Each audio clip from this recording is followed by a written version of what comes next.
நமது ஃப்ரெஷர்ஸ் டே விழாவிற்கு வாழ்த்துரை வழங்க நமது மகாத்மா ஹோட்டல் மேனேஜ்மெண்ட் கல்லூரியின் முதல்வர் சிபி சுதன் சார் அவர்களை அன்புடன் அழைக்கின்றோம்.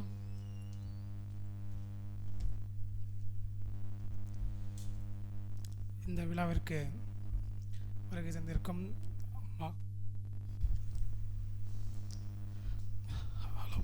மகாத்மா கல்வி குழுமத்தின் நிறுவனர் மற்றும் தலைவர் திரு முகமது நாசர் அவர்களுக்கும், அனைத்து துறை சார்ந்த கல்லூரி முதல்வர்களுக்கும், முதலாம் ஆண்டு சேரவிருக்கும் மாணவர்களுக்கும் அவர்களின் பெற்றோர்களுக்கும் முதற்கண் வணக்கத்தை தெரிவித்துக் கொள்கிறேன்.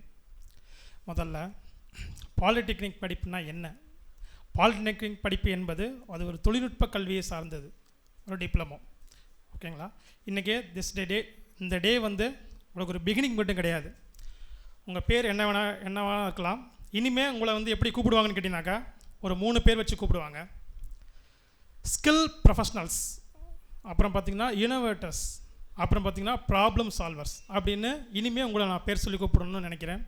பிகாஸ் இந்த துறையை தேர்ந்ததுக்கப்புறம் இந்த 3 பேர் தான் உங்களுக்கு இனிமேல் லைஃப் லாங் இருக்கும்னு நான் நினைக்கிறேன்.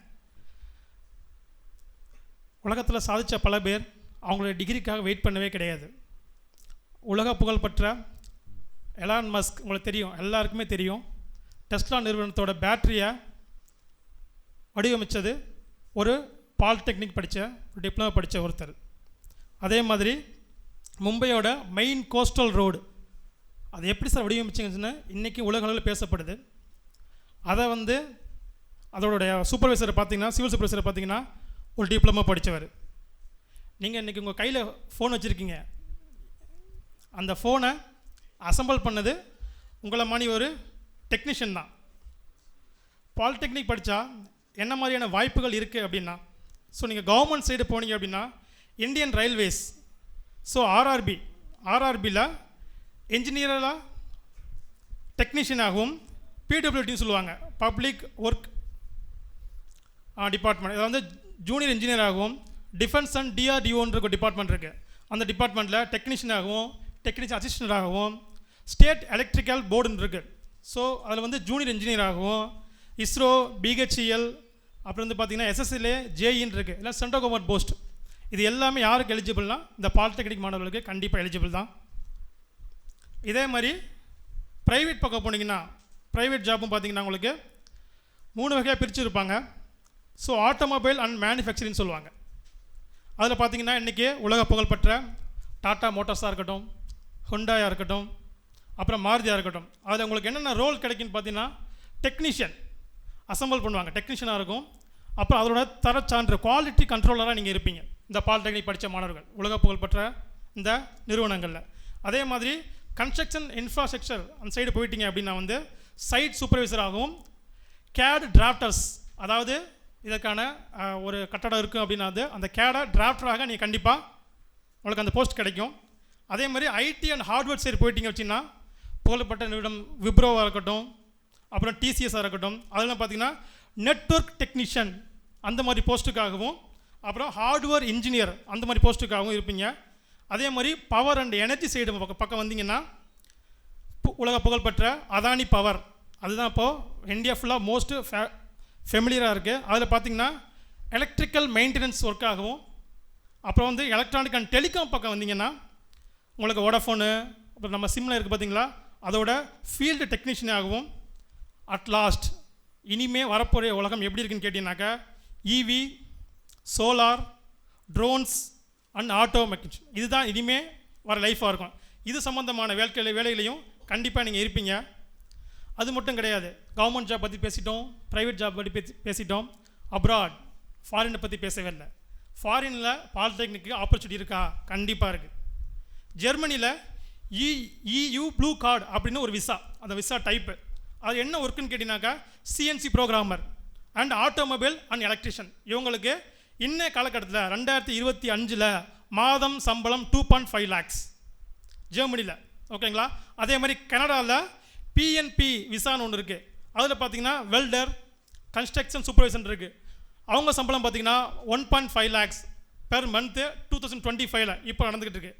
அதே மாதிரி ஆஸ்திரேலியாவில் ஸ்பான்சர் விசான்னு ஒன்று இருக்குது, அது என்ன சொல்லுவாங்கன்னா TSS 482 விசான்னு சொல்லுவாங்க. அதில் பார்த்தீங்கன்னா எலக்ட்ரிக்கல் அண்ட் டீசல் மெக்கானிக்னு சொல்லுவாங்க. ஸோ இப்போ இந்தியன் ஆயில் இருக்குன்னா உங்களுக்கு இந்தியன் ஆயில் வந்து ஒரு பெட்ரோல் கம்பெனி தான் தெரியும் உங்களுக்கு. அந்த பெட்ரோல் கம்பெனி எப்படி டிசைன் பண்ணுறாங்க, அதுக்கு மேலே எத்தனை ஒர்க் இருக்குன்னா அது எல்லாமே பாலிடெக்னிக் ஆப்பர்ச்சுனிட்டிஸ் மட்டுமே தான் இருக்குது. நான் இண்டியலான்னு சொல்கிறது ஒரு எக்ஸாம்பிள் மட்டும் சொல்கிறேன். அது மாதிரி நிறைய கம்பெனிஸ் இருக்குது.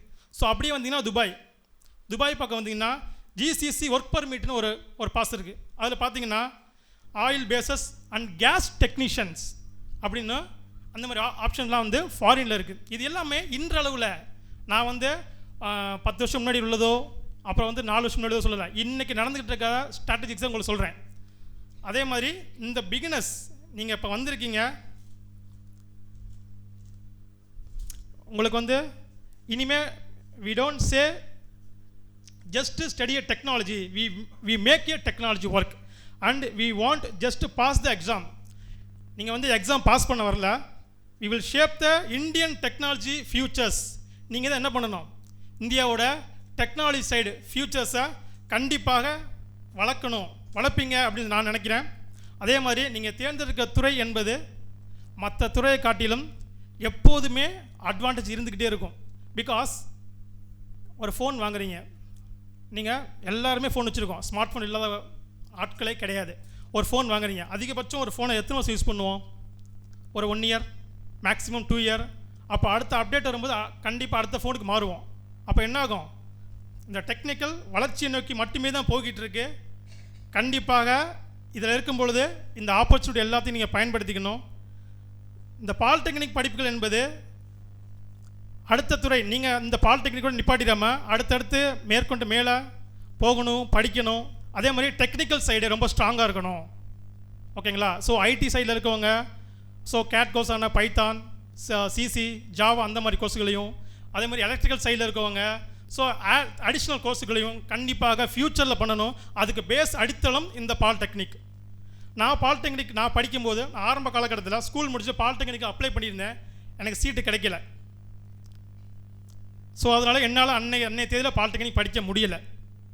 ஆனால் இன்றைக்கி உங்களுக்கு இந்த வாய்ப்பு ஏற்படுத்தி கொடுத்த இந்த கல்லூரிக்கு நன்றி காட்டும் விதமாக நல்ல ரிசல்ட்டோடு நீங்கள் ஜெயித்து இந்த மாணவர்கள் அவர்கள் பெற்றோர்களுக்கும் இந்த கல்லூரிக்கும் இந்த ஆசிரியர்களுக்கும் பெருமை பெற்றுத்தர வேண்டும் என்று இந்த நல்ல ஒரு வாய்ப்பினை கொடுத்த இந்த கல்லூரிக்கு நன்றியை தெரிவித்துக்கொண்டு விடைபெறுகிறேன். நன்றி, வணக்கம்.